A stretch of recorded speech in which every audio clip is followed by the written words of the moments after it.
Hey guys, usually I would put each game into their own video, but considering how small these games are, I wanted to do both of the Vigilante 8 games in one go. While not as inspired as Twisted Metal, these games at least stand out on their own. I've played the original on the 64, the tone was wacky, over-the-top disco era of the 70s with spies thrown into the mix. Your typical parody on the time it was referencing. Has a lot to deal with aliens, which I find funny. Oh, and time travel. But first, the theme of the games, they are awesome.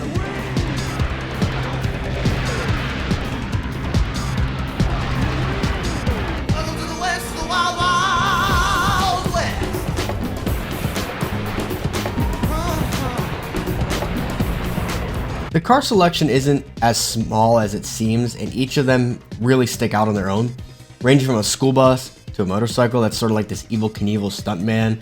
Oh, and an actual alien with a laser beam that absolutely does absurd damage and looks cool too, and it flies. What I really enjoyed is the fact that each weapon is a sort of placed on your vehicle. It reminds me a lot of Twisted Metal Black in that sense, or Hot Wheels Velocity X, or another fairly unknown game, Tiny Tank.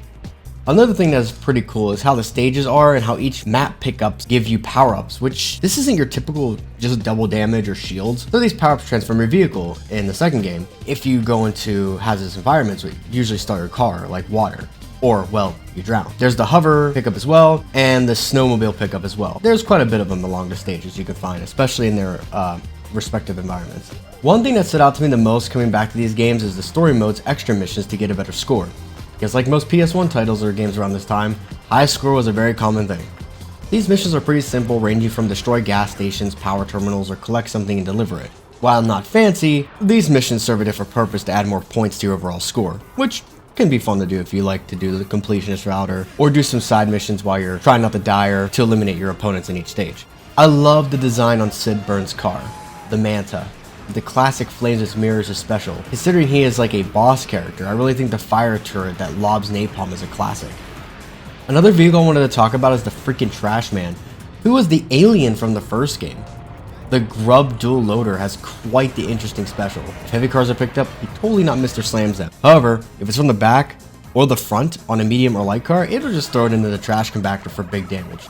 Or this one that uses a beehive. Yes, a freaking beehive.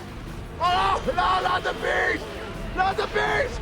Ah! Another thing that stands out about this game is whenever you collect these upgrades, you can end up unlocking each variant for the vehicles that you're leveling up, giving more speed, armor, the works. Each car has their super versions that take a bit to grind out, which admittedly I did not do since it takes quite a bit of time, though it adds replay value to the second game, and that's at least cool to me. More on the drivers and their cars, I picked this little Doom buggy from the first game for my first playthrough, and honestly, I've always been a big lover of speed characters in car combat games, like Spectre or Mr. Grimm from the Twisted Metal series. So of course this one here stood out to me. Coolest thing about Strider is she has this auto gun called the Tantrum Gun that launches people backwards with a pretty big chunk of damage. It's like a mega machine gun with tracking or something. And really the overall design of the character is just sweet. I mean, look at the art, it's perfect. Then there's this Japanese character from Second Offense, named Obake. Her car is a bit hard to handle, admittedly, but her special is the Rift Blade, that launches her like a missile towards someone and slashing through them for what can be considered one of the strongest specials in the game. Her car is pretty fun, honestly, and I love the futuristic designs of it all. Outside the vehicle selection, I really love the Casino Night stage. That's right, Vegas, baby. The destructive environments of destroying gas stations to launch yourself into the special weapons crate or getting picked up in the Zeppelin is pretty unique for the stage. Not a lot of these stages have the verticality, even if they all have something special about them. Moving on to my favorite weapon pickup is the cannon, out of all the normal weapons. Man, it's like I have a thing for tanks or something in video games. But picking this weapon up turns you to a high damage killing machine. It's like the power missile of Vigilante 8, though its tracking is nice too in a short distance. Plus it kind of makes your vehicle tilt with each shot to show how powerful it is. Lastly, I have the crash mechanic, which is neat. While you die and explode, enemies are totaled, and then the car blows up as the car moves forward as if it's on its last legs before the inevitable explosion. In Second Offense, this allows you to pick up the upgrades, which I mentioned before. Neat mechanic really. Simple, easy to miss, the little details that I love so much about these games. Outside all of that, I don't really have much more to say. I mean, these games are following the behemoth that was to be Twisted Metal, and we all know the car combat genre is dead, unfortunately. This is one of the series that followed. It isn't Twisted Metal, but it sure is a fun time. And I personally think that the first one is a tad more fun to play, but Second Offense really does double down on the stage design, the drivers, the wackiness, and the overall feel and personality of the game.